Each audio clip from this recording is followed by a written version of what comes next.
إن الحمد لله نحمده ونستعينه ونستغفره ونعوذ بالله من شرور أنفسنا ومن سيئات أعمالنا من يهده الله فلا مضل له ومن يضلل فلا هادي له وأشهد أن لا إله إلا الله وحده لا شريك له وأشهد أن محمدا عبده ورسوله يا أيها الذين آمنوا اتقوا الله حق تقاته ولا تموتن إلا وأنتم مسلمون يا أيها الناس اتقوا ربكم الذي خلقكم من نفس واحدة وخلق منها زوجها وبث منهما رجالا كثيرا ونساء واتقوا الله الذي تساءلون به والأرحام إن الله كان عليكم رقيبا يا أيها الذين آمنوا اتقوا الله وقولوا قولا سديدا يصلح لكم أعمالكم ويغفر لكم ذنوبكم ومن يطع الله ورسوله فقد فاز فوزا عظيما أما بعد إن خير الكلام كلام الله وخير الهدي هدي محمد صلى الله عليه وسلم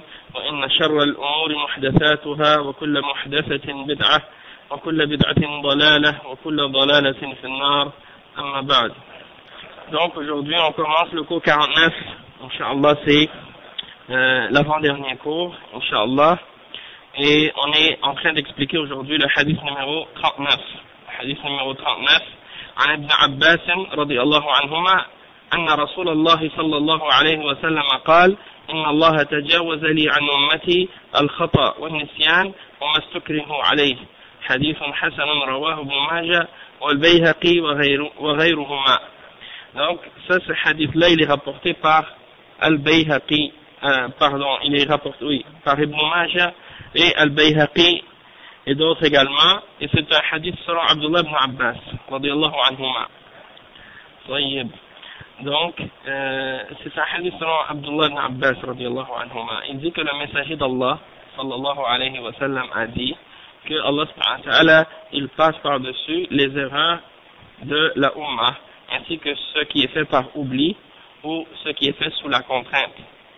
Donc si il y a des musulmans dans la Ummah qui font des erreurs, qui se trompent dans quelque chose, soit une parole ou une action, ou bien dans une action qu'ils font ou qu'ils ne font pas à cause de l'oubli, ou parce qu'ils ont été contraints à faire quelque chose, ils n'ont pas voulu le faire, mais on les a contraints à le faire, dans ce cas-là, Allah subhanahu wa ta'ala, il les pardonne, il les excuse. Et donc, Cheikh Al-Fawzan, il explique, il dit, هذه بشرى للمؤمن فقوله إن الله تجاوز لي عن أمتي يعني عفى سبحانه وتعالى عن أمته أو عن أمة محمد صلى الله عليه وسلم الخطأ إذا أخطأ المسلم وعمل ما لا يليق وكان خطأ غير متعمد أو غير متعمد فليس عليه شيء والله سبحانه وتعالى عفى عنه. قوله والنسيان إذا نسي وترك الطاعة أو ترك شيئا نسيانا لا تعمدا أو فعل شيئا ناسيا لا تعمدا أو فعل شيئا لا تعمدا يعني ناسيا لا يؤاخذه الله عز وجل فضلا منه وإحسانا ولكن الفرض لا يسقط بالنسيان فيأتي به قضاء. Donc le cheikh il dit que ça c'est une bonne nouvelle pour le croyant. Allah subhanahu wa ta'ala il nous pardonne lorsqu'on fait quelque chose par oubli ou par erreur ou par contrainte. Donc Allah subhanahu wa ta'ala il nous pardonne, il nous fait preuve de sa grâce et de son pardon. Et ça c'est pour la Ummah du prophète Muhammad sallallahu alayhi wa sallam. Donc quand on fait une erreur, si un musulman il fait une erreur, il agit d'une manière qui n'est pas correcte, mais il ne le fait pas intentionnellement, il n'a pas prémédité ça, il ne le fait pas intentionnellement, donc, Inch'Allah, il n'y aura rien contre lui, il n'y aura pas de péché, parce qu'il n'a pas fait ça intentionnellement, il a fait ça par erreur. C'est un accident si on veut, ok? Donc, Allah le pardonne. De même que s'il fait quelque chose par oubli, il a abandonné une obéissance à Allah, où il a laissé tomber quelque chose, il n'a pas fait quelque chose qu'il devait faire, mais il n'a pas fait ça intentionnellement. C'est pas prémédité, il l'a oublié complètement. Ou bien, par exemple, supposons que il a fait quelque chose, mais il l'a pas fait intentionnellement, il l'a fait par oubli. Allah subhanahu wa ta'ala va pas lui demander des comptes et il va pas le punir pour ça. Et ça fait partie de la grâce d'Allah subhanahu wa ta'ala et ça fait partie de sa bonté envers les créatures. Comme si quelqu'un, par exemple, en plein jour dans le Ramadan, il prend un verre d'eau puis il boit, mais il n'a pas fait ça intentionnellement. Il a oublié qu'il est en train de jeûner. Il n'y a pas de problème. Il ne sera pas puni pour ça. Il ne sera pas pris pour compte. Ok? Parce qu'il n'a pas fait ça intentionnellement. Il ne voulait pas manger ou boire. Il a juste fait ça par oubli. Dans ce cas-là, il n'y a pas de problème. Il n'a pas besoin de refaire son jeûne. Si par exemple, il avait oublié sa prière, c'est l'heure de la prière qui est passée, il a oublié qu'il ne l'avait pas fait. Après, il se souvient, il dit, ah c'est vrai, j'ai pas fait la salat. Dans ce cas-là, aussitôt qu'il se souvient, il l'a fait à ce moment-là. Mais il ne sera pas puni. Il ne sera pas puni de ne pas l'avoir fait parce qu'il n'a pas fait ça intentionnellement. Ok? Il a oublié. Donc, ensuite, le cheikh il dit, ثم قال وما استكره عليه المكره على فعل السيئة لا يؤاخذ لأنه مسلوب الإرادة. قال تعالى من كفر بالله من بعد إيمانه إلا من أكره وقلبه مطمئن بالإيمان فإذا أكره الإنسان على فعل الشر وهو لم يقصده فإنه لا يؤاخذ عليه لأنه ليس له إرادة وإنما هو مجبر مسلوب الإرادة وهذا فضل من الله لو شاء الله لعذبه ولكن الله تفضل عليه ولما نزل قوله تعالى ولله ما في السماوات وما في الأرض وإن تبدوا ما في أنفسكم أو تخفوه يحاسبكم به الله شق ذلك على الصحابة أن الله سيحاسبهم على خطرات النفوس وخطرات القلوب وقل من يسلم من ذلك فشق ذلك عليهم جاءوا إلى النبي صلى الله عليه وسلم يشتكون وقالوا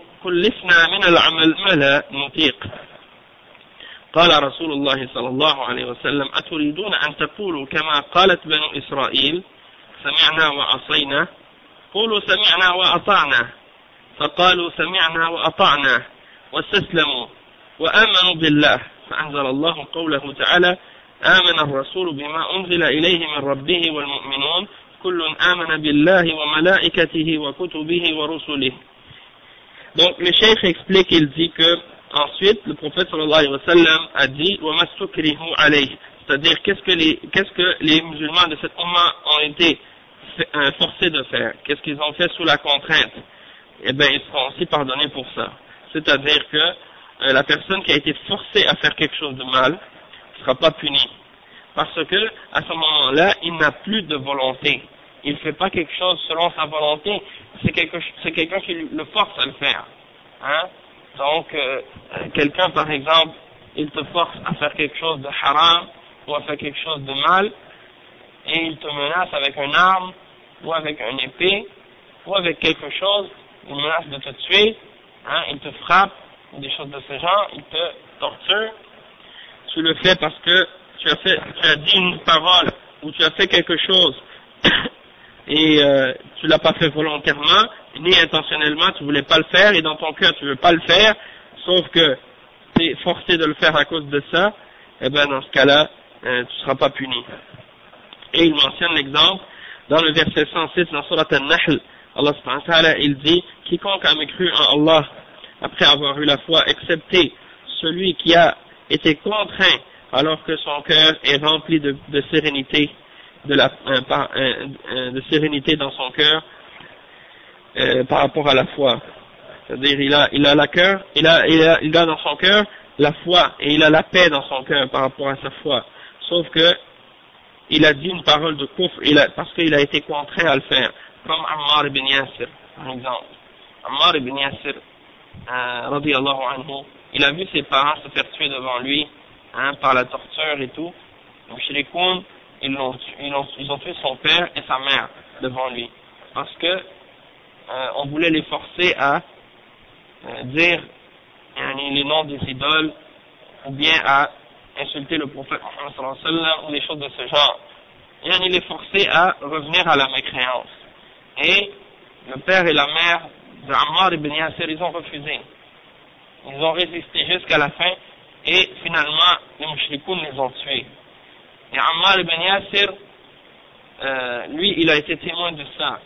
Après, quand ils sont venus vers lui pour lui demander à lui aussi de dire le kufr, hein, il a eu peur, il était sous la contrainte et il a accepté de dire les paroles que les mushrikoun l'ont forcé à dire. Et par la suite, il est parti, ils l'ont laissé partir et le messager d'Allah sallallahu alayhi wa sallam a demandé pour lui, pour savoir où est-ce qu'il était, parce qu'il ne venait plus voir le prophète Mohammed sallallahu alayhi wa sallam par la suite à cause de la honte qu'il avait d'avoir dit ces paroles-là. Eh bien, quand le prophète sallallahu alayhi wa sallam a su la raison pour laquelle il ne voulait plus revenir, eh bien, il a dit que si les mushrikoun, ils t'attrapent encore une fois et ils te contraignent encore une fois à dire ces paroles-là et à faire ce que tu as fait, eh bien, refais-le encore. Hein? T'es excusé. Est-ce que tu avais la foi dans ton cœur à ce moment-là? Il a dit oui. Alors, il dit dans ce cas-là, il n'y a rien, il n'y a pas de problème. Hein? Et s'ils reviennent, redis-le encore. Hein? Donc ça, c'est des exemples, des choses que quelqu'un fait sous la contrainte. Et il dit donc, l'être humain, s'il est forcé de faire quelque chose de mal et il n'a pas eu l'intention de le faire, alors il ne sera pas puni. Parce que ça ne fait pas partie de sa volonté de le faire. Il a été forcé. Donc c'est comme s'il avait plus de volonté à ce moment-là. Ok? Et donc ça fait partie de la grâce d'Allah subhanahu wa ta'ala. Parce que si Allah aurait voulu, il l'aurait châtié pour ça. Mais par sa grâce, hein, il nous pardonne quand on fait des actes comme ça. Et il mentionne un autre verset dans Surat al-Baqarah, le verset 284, dans lequel Allah subhanahu wa ta'ala, il dit, c'est à Allah qu'appartient les cieux et c'est à Allah qu'appartient ce qui est dans les cieux et sur la terre.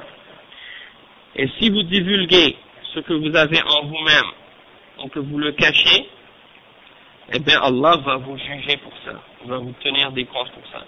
C'est-à-dire, vous cachez quelque chose en vous-même, hein, vous avez des pensées dans vos cœurs, ou bien vous le divulguez, vous le dites ça à voix haute, mais vous allez être jugé pour ça, quand même. Même si on ne le dit pas, ça c'est le verset. Mais, comme le cheikh il mentionne, il dit ça, c'était très dur pour les sahaba. Quand ils ont entendu ça, les sahaba ont trouvé que c'était très lourd, hein. Alors, comme si pour eux c'était dur, que Allah il va nous juger même pour nos pensées, et les pensées de nos cœurs, et des choses de ce genre. Donc c'est très rare que quelqu'un peut être épargné de ce genre de pensée-là. Des fois quelqu'un, il ne fait pas le mal, mais des fois ça peut lui arriver qu'il a une suggestion dans son esprit, ou dans son cœur à certains moments donnés, il pense à faire quelque chose de mal, hein. Et donc c'est très dur de contrôler ça parfois. Alors ils sont venus voir le prophète Mohammed sallallahu alayhi wa sallam et ils se sont plaints de ça. Ils ont dit au messager d'Allah sallallahu alayhi wa sallam, on a été, on nous a donné comme obligation ou comme ordre, on nous a chargé de choses qu'on n'est pas capable de faire. Et c'est trop pour nous, cet ordre-là. Il y avait beaucoup de choses qui ont été ordonnées par l'islam. Allah subhanahu wa ta'ala, il a fait descendre beaucoup d'ordres, hein, et des interdictions. Et on les a acceptés. Mais celui-là, c'est trop lourd, on peut pas, hein. Alors, ils sont venus voir le prophète sallallahu alayhi wa sallam pour lui dire ça. Le messager d'Allah sallallahu alayhi wa sallam, comme c'est rapporté dans Sahih Muslim, selon Abu Huraira, il a dit, est-ce que vous voulez dire la même chose que les fils d'Israël ont dit? Quand Allah leur a ordonné de faire quelque chose, ils ont dit, on entend et on obéit. Dites, nous entendons et nous obéissons. Alors, les sahaba ont répété. Ils ont dit, on entend, nous entendons et nous obéissons. Et ils se sont soumis à l'ordre d'Allah subhanahu wa ta'ala et ils ont cru à l'ordre d'Allah subhanahu wa ta'ala. Alors, Allah subhanahu wa ta'ala a fait descendre les versets suivants. Et vous allez voir. Allah subhanahu wa ta'ala, il dit dans le verset 285, le verset qui suit le verset qu'on a lu tout à l'heure, le messager a cru en ce qui a été descendu sur lui de la part de son Seigneur, de même que les croyants. ils croient tous en Allah, en ses anges, en ses livres et en ses messagers. Puis ensuite, Allah subhanahu wa ta'ala a fait descendre, après qu'ils aient cru, Allah subhanahu wa ta'ala a fait descendre la suite du verset. Et après que les Sahaba se sont soumis à Allah, ils ne se sont pas objectés à l'ordre d'Allah subhanahu wa ta'ala, commencé à discuter, et bien Allah subhanahu wa ta'ala les a récompensés. Et vous allez voir la suite. Le Cheikh il dit ثم أنزل الله تعالى بعدما آمنوا بهذه واستسلموا ولم يعترضوا قوله تعالى لا يكلف الله نفسا إلا وسعها لها ما كسبت وعليها ما اكتسبت ففرج الله عنهم ونسخ الآية التي قبلها وإن تبدوا ما في أنفسكم أو تخفوه يحاسبكم به الله نسخ الله ذلك بهذه الآية لا يكلف الله نفسا إلا وسعها لها ما كسبت وعليها ما اكتسبت ربنا لا تؤاخذنا إن نسينا أو أخطأنا ربنا ولا تحمل علينا إصرا كما حملته على الذين من قبلنا ربنا ولا تحملنا ما لا طاقة لنا به واعف عنا واغفر لنا وارحمنا أنت مولانا فانصرنا على القوم الكافرين قال تعالى قال الله قد فعلت فاستجاب الله هذه الدعوات منا فاستجاب الله هذه الدعوات منا منه وكرما فله الحمد والمنة وهو سبحانه يختبر العباد فقد اختبرهم بالآية الأولى فلما استسلموا وآمنوا بما حين ذاك خفف عنهم واستجاب دعاءهم بها فقد اختبرهم بالآية الأولى فلما استسلموا وآمنوا بها حين ذاك خفف عنهم واستجاب دعاءهم وهذا فضل من الله سبحانه وتعالى. Donc comme je disais, lorsque Allah subhanahu wa ta'ala, une fois qu'il a vu que les Sahaba ont cru en ce qu'il avait fait descendre et qu'ils se sont soumis, ils ne se sont pas objectés, Allah subhanahu wa ta'ala a fait descendre la suite du verset, dans le verset 286, La yukallifu Allahu nafsan illa wus'aha. Allah subhanahu wa ta'ala ne charge pas une âme par quelque chose qu'elle ne peut pas porter, qu'elle ne peut pas supporter. Donc Allah subhanahu wa ta'ala ne fait pas descendre des ordres ou des obligations qui sont trop lourdes pour nous, qu'on n'est pas capable de supporter. Laha ma kasabat wa alayha ma iktasabat. Il a fait descendre dans le verset 286, Allah n'impose à aucune âme une charge supérieure à sa capacité, une charge qu'elle n'est pas capable de prendre. Elle sera récompensée du bien qu'elle fait et punie du mal qu'elle fait. Laha ma kasabat wa alayha ma iktasabat. Donc, ça c'est les versets qui ont été descendus, et Allah subhanahu wa ta'ala, il a, disons, délivré les croyants, et il leur a enlevé cette charge qui était trop lourde pour eux, et il a fait que le verset qui était révélé auparavant, dans le verset 284, a été abrogé par les versets qui suivent. Donc, le verset tout à l'heure qu'on a lu,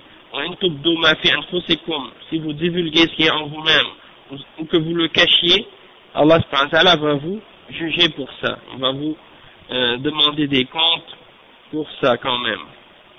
Et bien, Allah subhanahu wa ta'ala, il a abrogé ce verset par la suite du verset 286, dans lequel il dit, Seigneur, ne nous châtie pas, Rabbana, la tu'akhidna, ne nous châtie pas s'il nous arrive d'oublier ou de commettre une erreur. Donc on voit, c'est comme dans le comme dans le hadith. Dans le hadith, le prophète sallallahu alayhi wa sallam, il dit Inna Allah tajawaza li an ummati al-khata wa nisyan, l'erreur et l'oubli. Et dans ce verset, on voit que Allah subhanahu wa ta'ala, il dit la tu'akhidna, on demande à Allah de ne pas nous demander des comptes, ou de ne pas nous punir, ou nous demander des comptes, si on a fait quelque chose par oubli ou par erreur. Rabbana la tu'akhidna in nasina aw akhta'na. Et ensuite, ne nous charge pas d'un fardeau lourd comme tu as chargé ceux qui vécurent avant nous. Et ensuite, Seigneur, ne nous impose pas ce que nous ne pouvons pas supporter. Efface nos fautes, pardonne-nous, et fais-nous miséricorde, tu es notre maître, accorde-nous donc la victoire sur les peuples mécréants. Khansurna ala al-qawm al-kafirin. Donc, à la fin de ce dua, Allah subhanahu wa ta'ala, il a dit, je l'ai fait, c'est-à-dire je vous ai exaucé dans votre demande. Donc Allah subhanahu wa ta'ala, il a exaucé ces invocations-là de notre quand on fait ces duas, Allah subhanahu wa ta'ala, il nous exauce, et ça fait partie de sa grâce, hein. Il nous remet le bien qu'on a demandé, il nous demande, et quand on lui demande, il nous efface ces péchés-là, et il nous enlève ces difficultés-là. Et il nous pardonne qu'est-ce qu'on a fait par erreur ou par oubli. Et donc, on doit remercier Allah subhanahu wa ta'ala et glorifier Allah subhanahu wa ta'ala pour ça. Donc, Allah, il éprouve ses serviteurs, il leur fait passer des tests. Le premier verset qui avait été révélé, le verset 284, c'était un test pour les croyants. Et lorsque les croyants ont cru et ils se sont soumis, alors à ce moment-là, Allah subhanahu wa ta'ala a allégé pour eux leur charge. Et il a exaucé leurs invocations. Et ça, c'est une grâce d'Allah subhanahu wa ta'ala. Contrairement au peuple parmi les kuffars, lorsque, par exemple, Allah leur ordonne de faire quelque chose et qu'ils refusent de le faire, eh bien, pour les punir, il leur rend les choses plus difficiles par la suite. Et il leur rend leur religion plus difficile et plus compliquée. Et il y a plein d'exemples comme ça dans le Coran par rapport aux Juifs, par exemple. Et vous connaissez, je l'ai mentionné déjà, l'histoire de la vache. Quand Allah subhanahu wa ta'ala avait ordonné aux Juifs de sacrifier une vache, eh ben, ils pouvaient égorger n'importe quelle vache. Mais ils ont commencé à questionner Moussa alayhi salam au sujet de cette vache. Comment elle est, hein, décris-la nous, hein, et commencer à demander plein de questions au lieu de se soumettre. Eh bien, Allah subhanahu wa ta'ala leur a rendu les choses tellement compliquées à la fin qu'il leur a fait sacrifier la vache qu'ils aimaient le plus. Hein? Et ça, c'est parce que c'était pour les punir du fait d'avoir refusé de se soumettre à partir du début. Donc, le cheikh dit فالحاصل أن هذا شاهد للحديث إن الله تجاوز لي عن أمتي الخطأ والنسيان ربنا لا تؤاخذنا إن نسينا وأخطأنا وقال الله قد فعلت والله جل وعلا يقول وليس عليكم جناح فيما أخطأتم به ولكن ما تعمدت قلوبكم وهذا فضل من الله سبحانه وتعالى أنه لا يؤاخذ بالخطأ ولا يؤاخذ بالنسيان ولا يؤاخذ بالإكراه وكان هذا مما كلف الله به الأمم السابقة عقوبة لهم ولكن هذه الأمة رحمها الله وخفف عنها لأنها أمة محمد صلى الله عليه وسلم وهم أهل الإيمان والتسليم لله عز وجل وعدم الاعتراض على الله فاليهود لما قالوا سمعنا وعصينا شدد الله جل وعلا عليهم وهذه الأمة لما قالوا سمعنا وأطعنا خفف الله عنهم وهذا فضل من الله سبحانه وتعالى. Donc le cheikh il résume tout ce qu'il a dit comme explication jusqu'à maintenant. Il dit donc, on peut dire en résumé que qu'est-ce qui est écrit dans ce verset-là, c'est un témoin. C'est quelque chose qui témoigne pour la signification du hadith.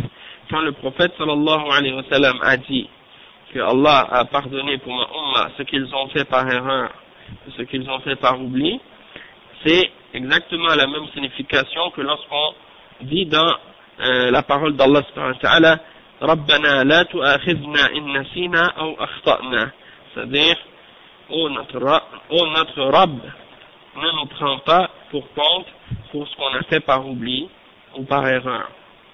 Donc, et Allah subhanahu wa ta'ala, il dit et je l'ai fait, c'est-à-dire il nous exauce quand on a demandé cette chose-là. Et le cheikh il a mentionné encore une fois un autre verset dans Surat Al-Ahzab, le verset 5, qui donne un peu la même signification.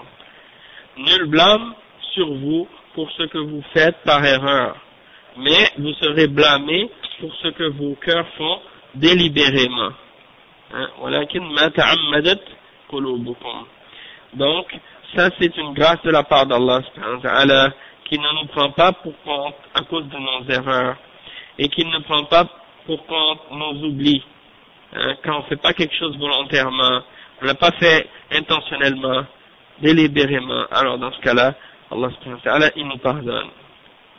Tant qu'on n'a pas fait tant qu'on l'a fait par oubli ou par erreur, ou bien sous la contrainte, il ne va pas nous punir pour ça, il ne va pas nous compter ça comme étant un péché.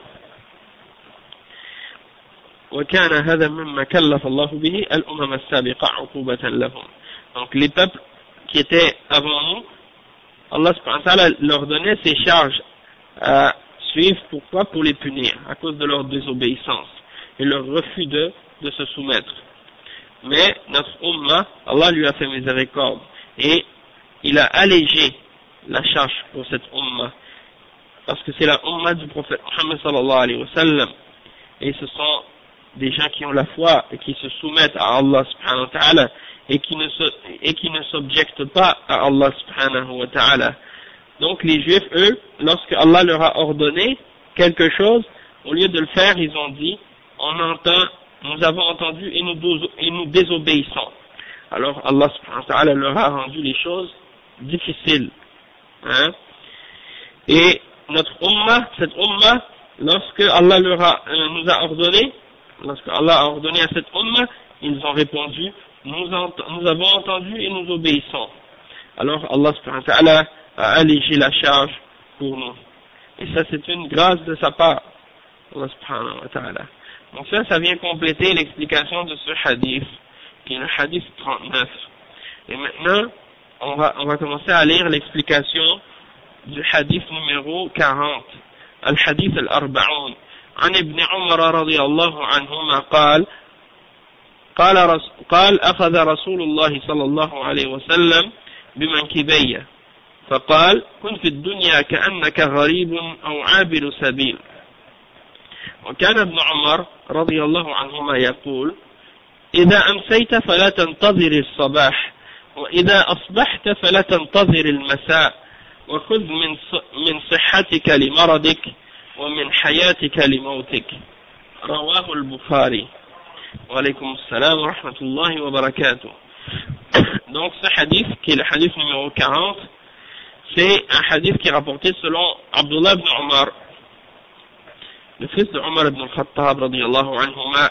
Il dit que c'était un petit garçon à l'époque, il était jeune, et il dit que le messager d'Allah sallallahu alayhi wa sallam l'a pris par ses épaules et il lui a dit une parole très importante.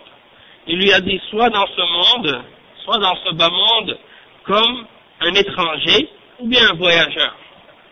Il lui a dit ensuite, et ensuite il dit que Abdullah ibn Omar radiyallahu anhuma, il disait souvent, lorsque tu te couches, ou lorsque c'est le soir, alors n'attends pas le matin. Et lorsque c'est le matin, alors n'attends pas le soir. Et prends un peu de ce que tu as durant les moments que tu es en santé, pour profiter de ces moments-là, pour faire le bien, pour les moments où quand tu seras malade, tu ne pourras pas le faire. Et prends un peu de ta vie pour te préparer par rapport à ta mort. Donc profite de ta santé pour quand tu vas être malade, et profite de ta vie pour lorsque tu vas mourir. C'est ça que ça signifie. Et c'est rapporté par Al-Bukhari. Donc, le Cheikh Al-Fawzan, il explique ce hadith. Il dit, هذا الحديث فيه أن النبي صلى الله عليه وسلم أخذ بمنكبي ابن عمر رضي الله عنهما. أي أمسك صلى الله عليه وسلم منكبيه لأجل أن ينتبه لما يقوله له. وفي هذا تواضعه صلى الله عليه وسلم وحرصه على النصيحة. فقال صلى الله عليه وسلم: كن في الدنيا كأنك غريب أو عابر سبيل. هذه وصية جامعة وكلام جامع من جوامع الكلم. كن في الدنيا كأنك غريب، يعني لا تنبسط في الدنيا وتشتغل بها عن آخرتك. Le Cheikh il dit, ce hadith-là, on voit dedans que le messager d'Allah, le prophète Muhammad sallallahu alayhi wa sallam, a pris Ibn Umar radiyallahu anhuma par les épaules. Il a pris Abdullah ibn Umar radiyallahu anhuma par les épaules. Et il lui a dit, sois dans ce bas monde, hein, comme un étranger ou bien un voyageur. Le fait que le prophète Muhammad sallallahu alayhi wa sallam a pris Ibn Umar par les épaules, ça c'est pour qu'il prenne son attention, hein, pour qu'il fasse attention à qu'est-ce que le messager d'Allah sallallahu alayhi wa sallam va dire par la suite. Et ça montre également l'humilité du prophète Muhammad sallallahu alayhi wa sallam, et à quel point il avait le désir de voir les gens sur le droit chemin et qu'il leur donnait toujours des bons conseils. Et donc dans cette parole, le prophète sallallahu alayhi wa sallam dit, soit dans cette dunya comme si tu étais un étranger ou bien un voyageur. Et dans ce conseil-là, il y a quelque chose de, disons, dans cette consigne que le prophète sallallahu alayhi wa sallam a donnée, il y a quelque chose qui englobe toutes les significations du bien. Hein? Ça englobe toutes les significations du bien dans ces paroles-là. Donc ça fait partie de Jawami al-Kalim. Des mots, c'est-à-dire bien calculés, un très petit nombre de mots, mais qui ont une très grande signification. Donc le prophète sallallahu alayhi wa sallam, il dit, sois dans ce bas monde, comme si tu étais un étranger. C'est-à-dire, ne te mets pas trop à l'aise, et commence pas trop à te sentir à l'aise et à te réjouir, et à te préoccuper trop de cette dunya, au point où tu vas commencer à oublier ton au-delà, ou à négliger ton au-delà. والغريب هو الذي يكون في بلد غير بلده، فإن الغريب إذا كان في بلد ليست بلده لا ينبسط فيها ولا يطمع في السكن والاستمرار فيها، وإنما يكون على أهبة الاستعداد للرجوع إلى بلده. والدنيا ليست دارا للمسلم، وإنما دار المسلم هي الجنة، وهو وجد في الدنيا من أجل أن يعمل للجنة، فيأخذ حاجته من الدنيا ليستعين بها على عمل الجنة. أما أن يطلب الدنيا لذاتها فهو يشتغل بشيء ليس له ولا يدوم، لأن الدنيا ليست له. كن في الدنيا كأنك غريب. Donc le cheikh explique, il dit, l'étranger, hein, c'est lui qui n'est pas dans son pays à lui, hein, il est dans le pays de quelqu'un d'autre, ou dans un autre pays autre que le sien. Et donc, quand quelqu'un n'est pas dans son propre pays, il ne se sent pas à l'aise, il n'est pas content, il n'est pas heureux d'être là. Il pense à s'en retourner chez lui, il ne pense pas à s'établir et à rester longtemps dans cet endroit-là où il est. Il pense à se préparer pour retourner chez lui, dans son pays. Et donc, la dunya, ce bas monde dans lequel on vit, par rapport pour le musulman, ce n'est pas sa demeure. Ce n'est pas sa demeure à lui, c'est pas son pays. Cette terre-là, ce bas monde dans lequel on est en train de vivre maintenant, c'est pas seulement le pays dont on n'est pas en train de parler d'un pays là, on est en train de parler de la vie entière, de tout ce qui est dans cette dunya, dans ce bas monde, qui est éphémère. Eh bien, ça c'est pas notre monde à nous, le musulman, le croyant, le mu'min, hein, il ne vit pas pour cette vie d'ici-bas. Il pense à son au-delà, à son paradis. Donc la vraie demeure du musulman, c'est le paradis, c'est pas la vie d'ici-bas. Hein? Donc, si tu te trouves dans cette dunya, c'est uniquement pour être capable de faire des actions qui vont te permettre et te préparer pour rentrer au paradis par la suite. Donc tu dois uniquement prendre de ce bas monde qu'est-ce qui est nécessaire pour toi dans tes besoins pour que tu puisses t'aider à faire le travail et les actions qui vont te faire rentrer au paradis par la suite. Hein? Mais non pas te concentrer uniquement sur le travail pour rester ici dans ce bas monde. Hein? Parce que le cheikh il dit, si tu recherches la vie d'ici-bas pour la vie d'ici-bas elle-même, et que tu veux rester dedans et travailler pour celle-ci seulement, alors c'est comme si tu es en train de travailler pour quelque chose qui est de passage, quelque chose qui reste pas, quelque chose qui va s'en aller, quelque chose qui est court, qui est éphémère. Hein? Donc la dunya, elle ne t'appartient pas, elle n'est pas à toi, t'es pas là pour rester. Hein? C'est juste un arrêt, puis après tu continues ton chemin, c'est fini, après tu t'en vas ailleurs. Donc il faut voir la vie d'ici-bas de cette manière-là. Hein? Et Allah al-Musta'an. Il y en a qui donnaient des exemples parfois, j'ai entendu souvent des gens qui donnaient des exemples en parlant de ce hadith. Il y en a qui disaient, c'est comme quelqu'un, par exemple, il vit dans cette dunya, hein, et puis il a comme une grande maison. Donc il comparait la vie d'ici-bas à une grande maison, et puis il comparait cette vie-là dans la maison à une pièce de la maison. Il disait, si quelqu'un il travaille pour cette dunya uniquement pour ici, c'est comme si en réalité il était dans une des pièces de sa maison qui était immense et qu'il voulait juste vivre dans cette pièce-là. Il ne voulait pas se préparer pour aller dans le reste de la maison pour pouvoir profiter de ce qui est ailleurs dans le reste de la maison. Bon, c'est peut-être pas le meilleur exemple, mais quand même, c'est pour nous faire comprendre que cette vie d'ici-bas là, c'est rien par rapport à l'au-delà, et que on ne doit pas travailler uniquement pour qu'est-ce qui est ici, dans le but de s'établir, mais il faut penser à se préparer et utiliser cette vie d'ici-bas pour nous aider à faire le travail qui va nous aider à aller au paradis par la suite. Donc, le cheikh il dit, كن في الدنيا كأنك غريب معلوم حال الغريب الذي في غير بلده أنه دائما يتذكر وطنه وداره ويحن إلى ذلك ويسرع في الرجوع إلى بلده مهما أمكنه. Donc on le sait très bien, lorsque quelqu'un il est étrange, et lorsqu'il est étranger dans un pays, il n'est pas chez lui, il est en visite, hein, il est venu pour faire quelque chose, il pense à retourner chez lui, hein, il ne veut pas rester. Il a toujours l'envie, le désir, la nostalgie de retourner d'où il vient et d'aller dans son pays. Et c'est un exemple que le prophète sallallahu alayhi wa sallam nous donne pour faire comprendre que tu dois te sentir comme si tu n'étais pas chez toi. Tu ne dois pas te mettre trop à l'aise dans cette vie d'ici-bas.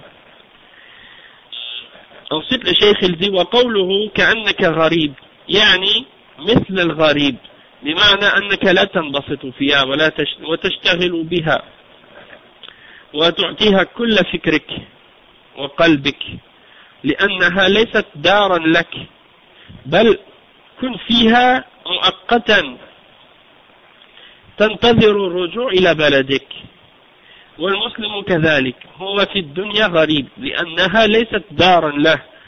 الدار التي خلقها الله للمؤمن هي الجنة، وكان آدم وزوجه في الجنة أسكنهما الله في الجنة، ثم حصل منهما المخالفة لأمر الله وتاب وندم وتاب الله عليهما، ولكن أخرجهما من الجنة وأنزلهما إلى الأرض إلى دار ليست دارا لهما، فكذلك ابن آدم يحن إلى وطنه الأول الذي أخرج منه ليرجع إليه. Donc le cheikh il explique ici que tu dois être comme un étranger, comme il disait juste auparavant, il répète encore que d'être comme un étranger, c'est-à-dire tu ne dois pas te sentir trop à l'aise, puis travailler uniquement pour cette dunya, et lui donner toute ta pensée, tout ton cœur, toute ton attention, hein, parce que c'est pas ta maison, c'est pas ta demeure, c'est pas ton pays. Hein, tu dois rester temporairement dedans, et tu dois toujours espérer et attendre de retourner dans ton pays. Hein. Donc le musulman, c'est comme ça, dans cette dunya, il doit être comme un étranger, parce que c'est pas sa demeure à lui. La maison, la demeure que Allah a créée pour le croyant, c'est le paradis. Et Adam et son épouse, ils étaient dans le paradis à l'origine. Et puis Allah subhanahu wa ta'ala, il les a créés, les a fait vivre dans ce paradis. Puis ils ont désobéi à l'ordre d'Allah subhanahu wa ta'ala. Et par la suite, ils se sont repentis, ils ont eu des remords, ils se sont repentis à Allah subhanahu wa ta'ala, et Allah subhanahu wa ta'ala a accepté leur repentance par la suite. Mais il les a fait sortir du paradis, et il les a fait descendre sur cette terre, sur laquelle on vit maintenant.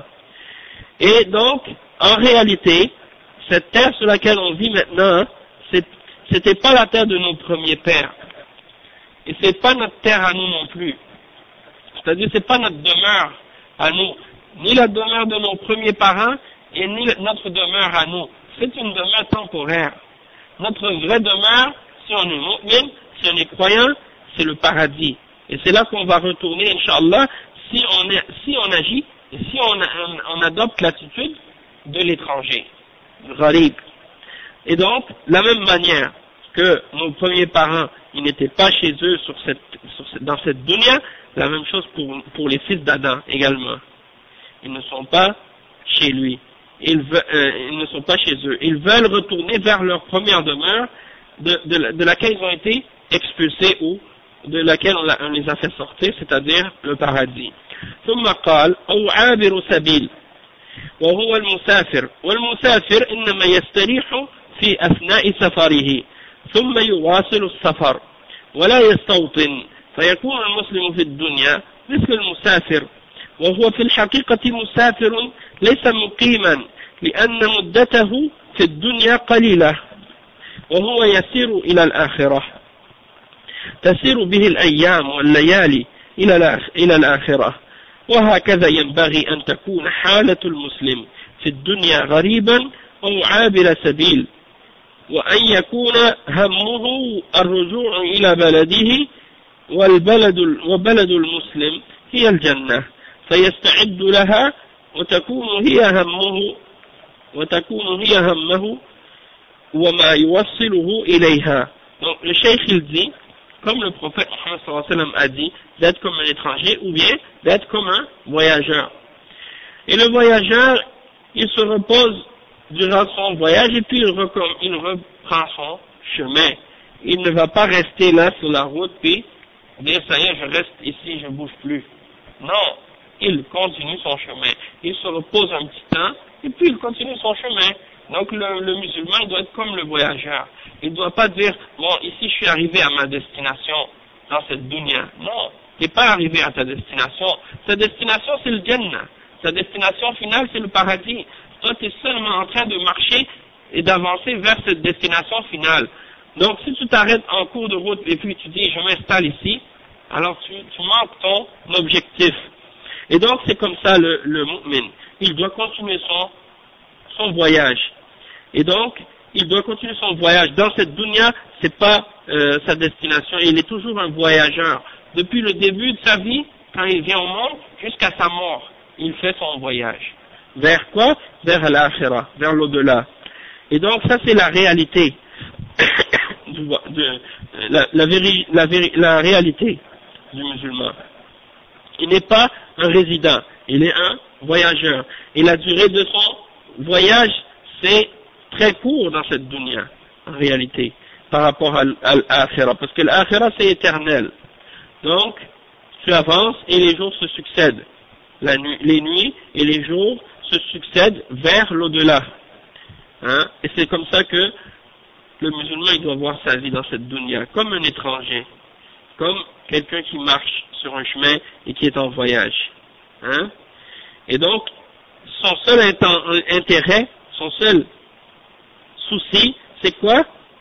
C'est de retourner vers son pays, vers son origine, vers sa base, hein? Et c'est-à-dire le paradis. pour le croyant, c'est le paradis. Donc il se prépare pour ça.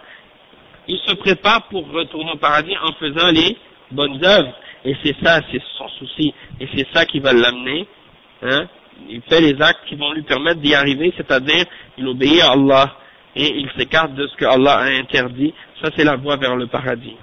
ولما سمع ابن عمر رضي الله عنهما الوصية من الرسول صلى الله عليه وسلم قال للناس ولكل أحد إذا أمسيت فلا تنتظر الصباح وإذا أصبحت فلا تنتظر المساء إذا أصبحت فلا تؤخر العمل إلى الليل وإذا فلا تؤخر العمل إلى الليل تقول أعمل هذا العمل بالليل بل بادر به واعمله فلعلك لا تدرك الليل وإذا أمسيت فلا تؤخر العمل والتوبة إلى الصباح فلعلك لا تدرك الصباح لا تدرك الصبح فليس لك إلا الساعة التي أنت فيها فبادر ولا تؤجل العمل الصالح والتوبة والاستغفار إلى وقت آخر.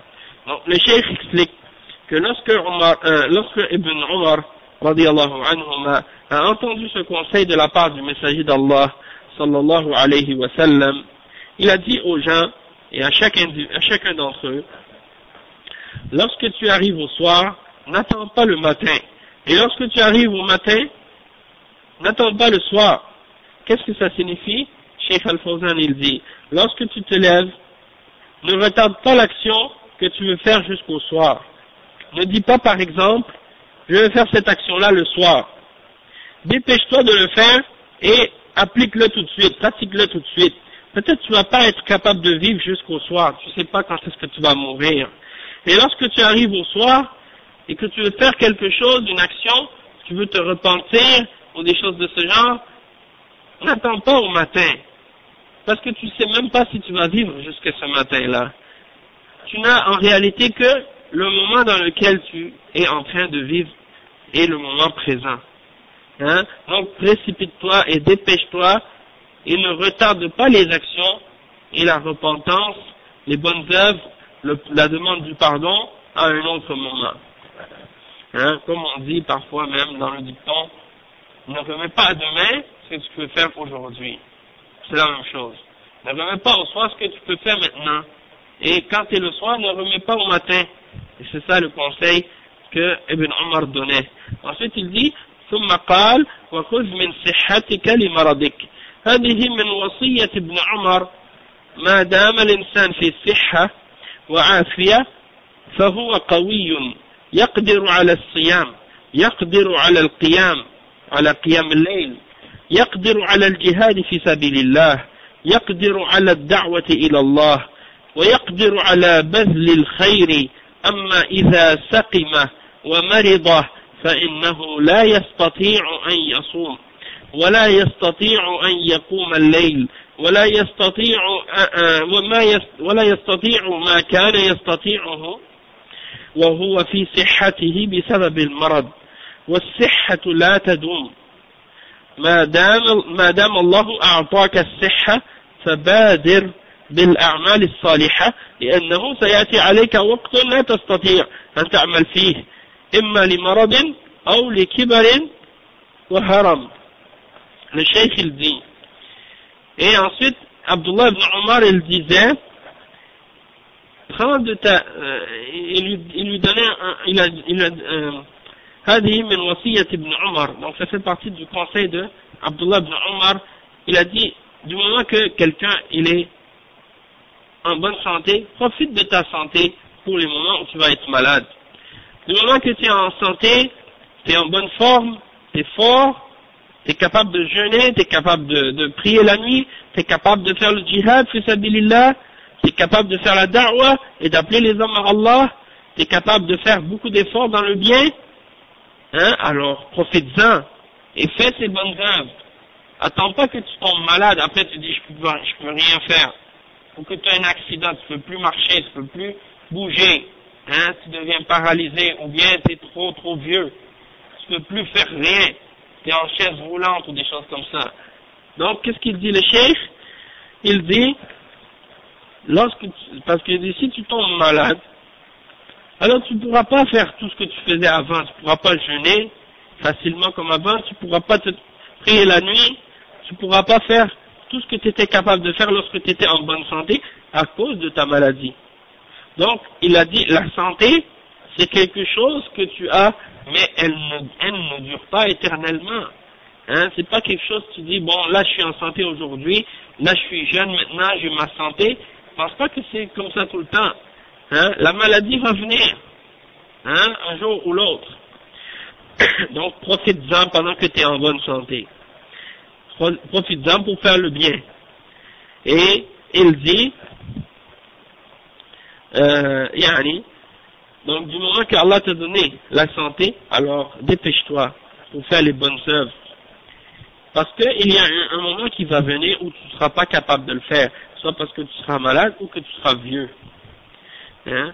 Ensuite il dit, وَقَوْلُهُ وَمِنْ حَيَاتِكَ لِمَوْتِكَ خُذْ مِنْ حَيَاتِكَ في هذه الدنيا لموتك استعد للموت وما بعد الموت فالله أعطاك هذه الحياة وهذا الأجل من أجل أن تستغله فيما ينفعك في الآخرة فلا تصرفه في اللهو واللعب وجمع الحطام وإنما تصرفه فيما تجده عند الله سبحانه وتعالى فهذه وصية استنتجها ابن عمر من وصية الرسول صلى الله عليه وسلم له فينبغي للمسلم أن تكون هذه الوصية دائما بين عينيه فيكون في الدنيا كأنه غريب أو عابر سبيل ولا يؤجل العمل إلى وقت آخر قد لا يدركه ولا يصرف صحته وقوته في اللهو واللعب ولا يصرف حياته كذلك في اللهو واللعب لأنه سيخسر عما قريب إلا إذا استغل هذه الإمكانات فيما ينفعه عند الله سبحانه وتعالى. Le cheikh il dit, et ensuite Abdullah ibn Omar il dit, et profite de ta vie pour lorsque tu vas mourir. C'est-à-dire, profite de ta vie, prends une partie de ta vie et profite-en dans cette dunya de faire des bonnes œuvres avant ta mort. Prépare-toi pour ta mort et pour qu'est-ce qu'il va y avoir après la mort. Hein? Parce que Allah subhanahu wa ta'ala, il t'a donné cette vie, et il t'a donné un terme à cette vie. Alors, profite de cette vie qu'il t'a donnée et de ce temps qu'il t'a donné dans cette dunya pour faire ce qui est bénéfique pour toi dans l'au-delà. Et ne dépense pas tes énergies et ta vie dans les distractions et les jeux, hein, dans les distractions et les jeux de cette vie d'ici-bas. Parce que si tu fais ça, tu perds ton temps. Tu rassembles toutes sortes de choses, tu dépenses ton énergie et tout pour la dunya, t'oublies ton au-delà. Ça c'est grave. Donc, tu dépenses de ta force et de ton énergie et de ta vie pour qu'est-ce qui est auprès d'Allah subhanahu wa ta'ala. Ça c'est le conseil que Allah subhanahu wa ta'ala, en fait il dit le cheikh que ça c'est le conseil que Abdullah ibn Omar a extrait du conseil du messager d'Allah sallallahu alayhi wa sallam qu'on a lu tout à l'heure. D'être dans la dunya comme un voyageur ou comme un étranger. Et donc lui, il a extrait de ça, c'est ce conseil-là qu'il donnait aux gens. Et donc le musulman, il doit suivre ce conseil lui aussi. Et le mettre devant ses deux yeux, comme c'est quand il marche, comme quand il avance, il met toujours ces conseils-là devant lui-même. Il s'en souvient tout le temps. Il essaie de vivre selon ces conseils-là. Et c'est vrai que lorsque tu penses à ça, et que tu réfléchis sur la signification de ces conseils, tu vois que c'est vraiment quelque chose qui t'inspire à vraiment prendre les choses au sérieux dans ta vie. Tu vis comme si tu étais un étranger, ou bien comme un voyageur. Tu vas pas retarder une action à un autre moment, peut-être que tu vas pas pouvoir atteindre ce moment-là. Et tu profites de ta santé et de ta force. Tu les dépenses pas dans dans les choses de divertissement et de jeu, hein, pour te détourner de qu'est-ce qui est plus important. Et on voit que la vie telle que les gens d'ici-bas, les gens de cette vie d'ici-bas, les kuffars en particulier, comment ils vivent actuellement? Ils vivent de cette manière. Ils vivent comme si pour eux, hein, le contraire de ce que le prophète sallallahu alayhi wa sallam a dit. Le prophète sallallahu alayhi wa sallam, il nous a dit, soyez comme des étrangers, soyez comme des voyageurs. Eux non, ils sont comme des résidents et ils se sentent à l'aise et chez eux dans cette vie d'ici-bas. Et ils veulent rester le plus longtemps possible. Et ils pensent que c'est ça la conclusion et la destination de leur voyage. Pour eux, ça y est, ils sont chez eux et cette vie d'ici-bas, c'est chez eux et il n'y a rien d'autre après et il n'y a rien d'autre plus loin et on veut rien savoir.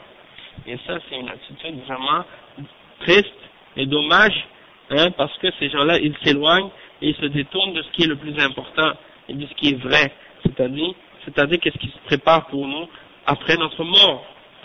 Qu'est-ce qu'ils pensent à faire, ces gens-là? À se divertir, à jouer, hein, à aller danser, à aller jouer, à aller faire toutes sortes de trucs, hein, toutes sortes de choses, au lieu de s'adonner à l'adoration d'Allah subhanahu wa ta'ala et à faire qu'est-ce qui va leur permettre de rentrer au paradis. Non, eux ils ne veulent pas ça. Et malheureusement, comme ils sont ici-bas dans cet état-là, s'ils meurent dans cet état-là, malheureusement, eh ben dans l'au-delà, ils n'auront que le feu de l'enfer. Mais une chose est certaine, c'est que pour eux, c'est cette vie d'ici-bas, c'est le but de cette vie pour eux, c'est de s'amuser, d'avoir du plaisir et de profiter du temps. Et on a maintenant, malheureusement, certains musulmans qui ont adopté cette mentalité. Et même des parents qui disent à leurs enfants, ah, tu es jeune, profite de la vie, hein, profite de la vie, amuse-toi. Et il y en a qui pensent que quand quelqu'un est jeune, il ne faut pas qu'il soit religieux, il ne faut pas qu'il pratique la sunna, il ne faut pas qu'il s'accroche au Coran, il ne faut pas qu'il pratique le Coran et la sunna, commencer à laisser pousser sa barbe. Et si c'est une jeune fille, elle ne doit pas commencer à se couvrir son corps et cacher tout de son corps et porter le hijab et le djilbab, hein, et le khimar et le niqab et toutes ces choses-là. Il dit, ah mais non, pourquoi, tu es jeune, profite-en, montre ta beauté, hein, tu vas aller t'amuser dehors, a'oudhu billah. Donc ça c'est dommage. On trouve des parents musulmans qui donnent à leurs enfants ce genre de conseils parce qu'ils ont mal compris la réalité de l'islam. Ils ont mal compris la réalité de l'objectif pour lequel Allah nous a créés. Parce qu'on le voit clairement dans ce hadith-là, il faut profiter de notre santé pour notre maladie et de notre vie pour notre mort. Quand tu es jeune, quand tu es en bonne santé, c'est là qu'il faut profiter de ce moment-là pour adorer Allah. Il ne faut pas attendre que tu dis, ah, quand je vais être vieux, je vais adorer. Premièrement, est-ce que tu sais que tu vas vivre vieux? Non. Peut-être tu vas mourir avant. Est-ce que tu sais que tu vas être toujours en bonne santé quand tu vas être vieux? Non. Alors quand tu es jeune, profite-en. Et donc, même la mémoire, peut-être tu vas oublier. Exactement. Regardez les gens maintenant avec les maladies comme l'Alzheimer et tout. Arrivés à un certain âge, ils se souviennent même plus de leur propre nom. Même des gens qui étaient très intelligents avant. Et puis, ils oublient tout. Hein, ils peuvent même plus parler. Donc ça, c'est pour donner des exemples. Que il faut pas se dire, ça y est, je suis jeune, je suis fort, je profite de la vie. Le but, c'est ça. Et quand je vais être vieux, je vais adorer Allah. Non. Tu sais même pas si tu vas vivre vieux. Tu sais même pas quand est-ce que tu vas mourir. Tu sais même pas si tu vas être en bonne santé. Profite de ta vie pendant que tu es en bonne santé, pendant que tu es vivant. Utilise ce temps-là et cette énergie-là pour te rapprocher d'Allah, pour obéir à Allah, pour faire ce que Allah te demande de faire, parce que tu ne vas pas le regretter dans l'au-delà, tu vas être heureux de ce que tu as fait comme sacrifice. Au jour de la résurrection, tu vas être content des efforts que tu as fait. Tu vas dire, Alhamdulillah, j'avais de l'énergie, j'étais jeune, j'avais beaucoup de temps libre, mais Alhamdulillah, j'ai pas fait comme les autres. j'ai pas couru après le plaisir, après la dunya, après les divertissements et les jeux, je me suis accroché aux ordres de mon Créateur et j'ai suivi l'exemple du prophète Mohammed sallallahu alayhi wa sallam et maintenant j'ai la récompense que Allah m'avait promis. Donc là, ce jour-là, tu vas être content.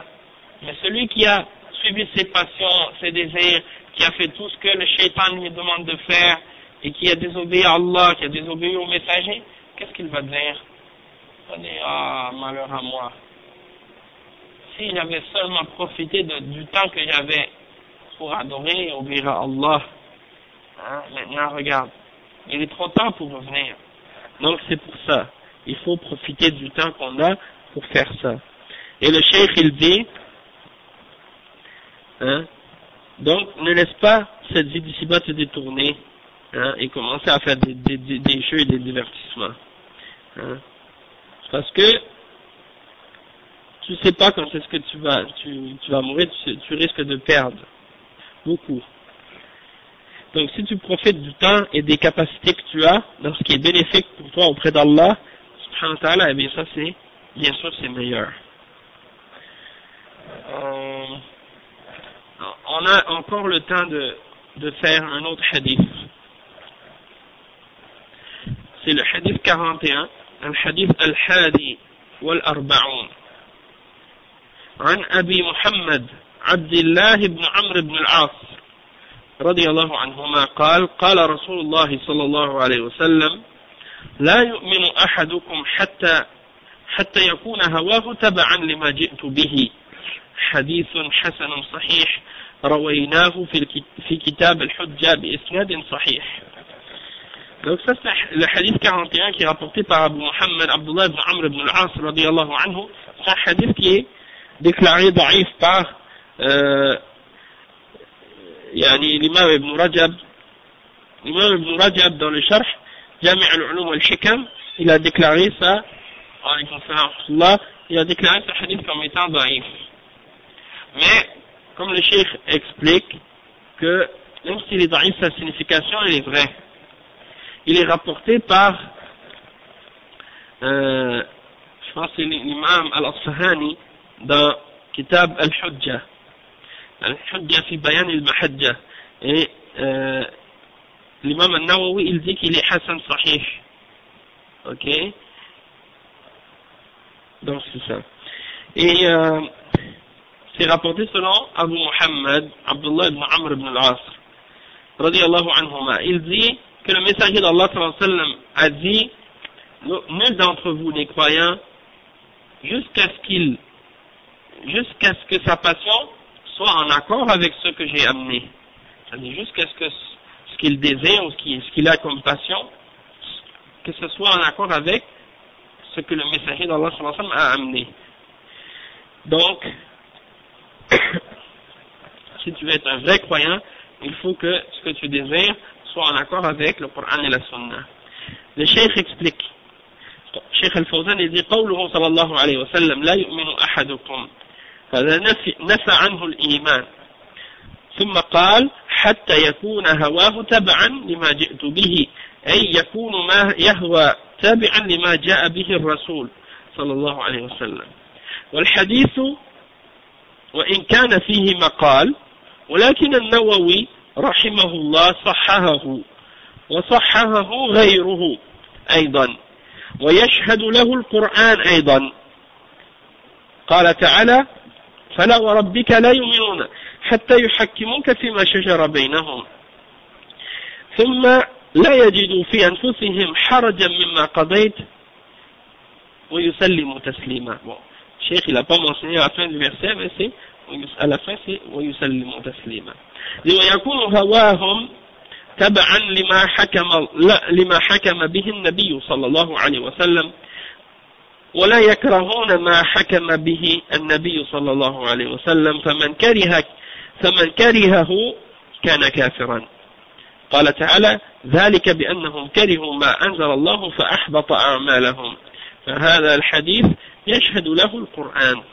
Donc le cheikh il explique que le prophète Mohammed sallallahu alayhi wa sallam a dit nul d'entre vous n'est croyant. Donc il a nié la foi de de qui? Il a dit ensuite, jusqu'à ce que ta passion soit en accord avec ce que j'ai amené.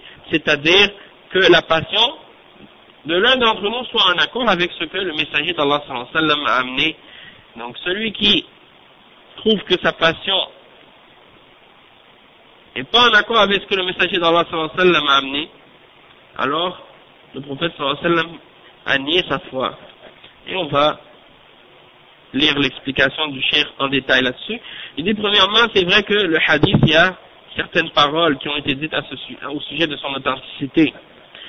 Mais l'imam An-Nawawi, il a déclaré sahih. Et d'autres également l'ont déclaré sahih. Et il dit que le Coran témoigne de sa signification.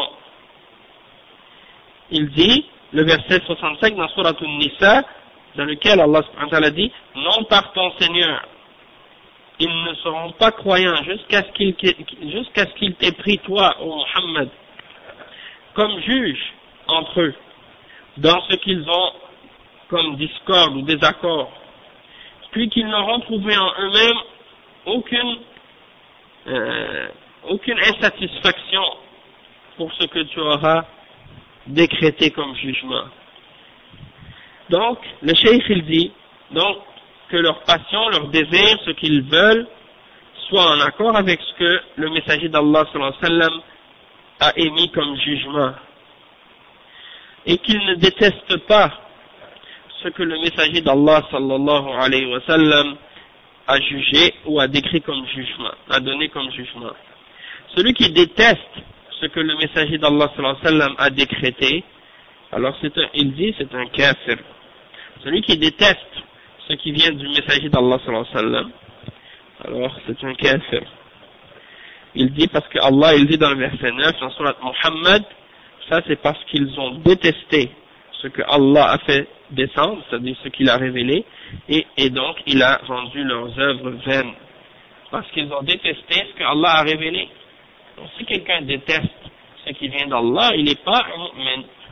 Si quelqu'un dit moi je déteste la salat, ou je déteste le jeûne, ou je déteste le hijab, ou je déteste les règles d'Allah et les punitions que Allah a révélées dans le Coran. Quelqu'un il dit je déteste ça, il déteste le Coran, il déteste la sunna, il déteste le messager d'Allah, il déteste Allah. Si tu détestes quelque chose qu'Allah a révélé, c'est équivalent à détester Allah. Parce que c'est Allah qui l'a dit, c'est le prophète sallallahu alayhi wa sallam qui l'a dit. Donc si tu le détestes, ça veut dire que tu détestes Allah et son messager. Et c'est pour ça que Allah il dit dans le Coran qu'il a rendu leurs œuvres vaines à cause de ça. فهذا الحديث يشهد له القرآن. Ce hadith, il est supporté dans sa signification par le Coran, et le Coran est un témoin de sa signification. ومعنى هذا أن الإنسان يسلم لله ولرسوله ولا يعترض ولا يكره ما جاء عن الله ورسوله صلى الله عليه وسلم ولو كان فيه مشقة على نفسه، وعليه أن يصبر ويعرف أن هذا هو عين الصلاح والخير له، ولو كان فيه ما يشق على نفسه أو يثقل عليها فإن الجنة حفت بالمكاره. قال تعالى وعسى أن تكرهوا شيئا وهو خير لكم وعسى أن تحبوا شيئا وهو شر لكم.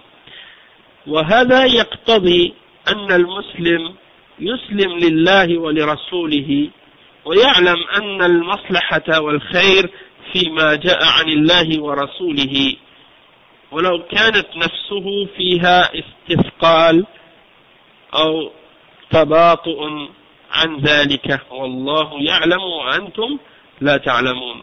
Donc le cheikh il dit ensuite que la signification de ça, ça veut dire qu'un être humain il doit se soumettre à Allah et à son messager, et il ne doit pas s'objecter à ce qui vient d'Allah et à ce qui vient de son messager.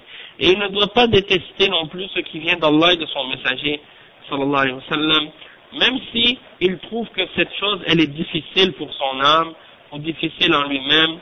Il doit faire preuve d'endurance et de patience, parce qu'il doit être convaincu et savoir en lui-même que cet ordre d'Allah et de son messager, sallallahu alayhi wa sallam, c'est le bien pour lui. Qu'il y a le bien pour lui. Même s'il le trouve un petit peu difficile ou lourd, hein, il doit comprendre que le paradis, il a été entouré de choses qui sont parfois déplaisantes pour l'âme, difficiles. Comme le prophète sallallahu alayhi wa sallam l'a dit. Hein, حفت الجنة بالمكاره وحفت النار بالشهوات. En fait, il a dit dans un hadith authentique que le paradis, il était entouré des choses qui sont dures pour l'âme, hein, un peu parfois, et parfois elles sont déplaisantes, des choses qui sont dures. C'est-à-dire, par exemple, le matin, toi tu veux dormir, mais tu dois te lever pour le fajr. Ça, c'est pas plaisant. Qu'est-ce qui est plaisant à ce moment-là? C'est de dormir, de se laisser aller dans le sommeil. Mais le paradis demande qu'on fasse des efforts. Qu'on fasse des efforts pour se rapprocher d'Allah. Donc il y a quelques difficultés dans le fait d'obéir à Allah subhanahu wa ta'ala parfois. C'est lourd pour l'âme, mais il faut être endurant et patient. Et l'enfer, il est entouré de quoi? De shahawat, des désirs qu'on peut avoir au fond de notre cœur, comme par exemple les gens qui aiment dormir au moment où c'est l'heure de la prière de Fajr, ou bien il y a plein d'autres choses de la dunya, exactement, les divertissements, regarder des choses haram, faire des choses haram, dire des choses haram, des choses comme ça. Tout ça, c'est des choses qui sont en train d'entourer l'enfer et qui nous attirent vers l'enfer. Donc il faut être patient, endurant et s'éloigner de ces choses-là, demander à Allah son aide. Et il mentionne le verset 216 dans Surat Al-Baqarah, dans lequel Allah subhanahu wa ta'ala a dit: et il se peut que vous trouviez quelque chose déplaisant alors que c'est un bien pour vous. Hein, vous n'aimiez pas quelque chose alors que c'est un bien pour vous, et il se peut que vous aimiez quelque chose alors que c'est quelque chose qui est mauvais pour vous. Et ça, c'est la réalité de nous, les êtres humains. Parfois, on pense que quelque chose est bon pour nous et on veut le faire à tout prix, et après on réalise que c'était pas bon. Et parfois, c'est le contraire. On veut pas faire quelque chose alors que c'est quelque chose qui est bon pour nous, parce que notre raison et notre bon sens, il est limité. Hein? On est très limité, nous, les êtres humains. Et le cheikh, il dit donc, ça implique quoi? Ça implique que le musulman, il doit se soumettre en toute situation à Allah et à son messager, sallallahu alayhi wa sallam. Et il doit savoir que le bienfait et tout ce qui est bon pour nous, c'est Allah subhanahu wa ta'ala et son messager qui nous l'ont ordonné et enseigné et recommandé, etc. Donc, même si tu trouves qu'en toi-même il y a un peu de lourdeur et que tu te sens un petit peu lent à mettre les ordres d'Allah en application, tu dois savoir, comme Allah subhanahu wa ta'ala le dit dans ce verset-là, le verset 216, dans Surat Al-Baqarah, que Allah c'est lui qui sait, et toi tu ne sais pas. Donc, c'est lui qui sait qu'est-ce qui est bon pour toi, et qu'est-ce qui est mauvais pour toi, et toi tu ne le sais pas vraiment. Même si parfois tu t'imagines le savoir. Bon, il reste un seul hadith à expliquer, et je pense pas qu'on aura le temps de le lire au complet aujourd'hui. Donc je pense qu'on va s'arrêter maintenant, puis on expliquera la suite du hadith au prochain cours, Inch'Allah. C'est bon? Donc on va s'arrêter. Subhanakallah wa bihamdik. Ashhadu an la ilaha illa anta. Astaghfiruka wa atubu ilayk.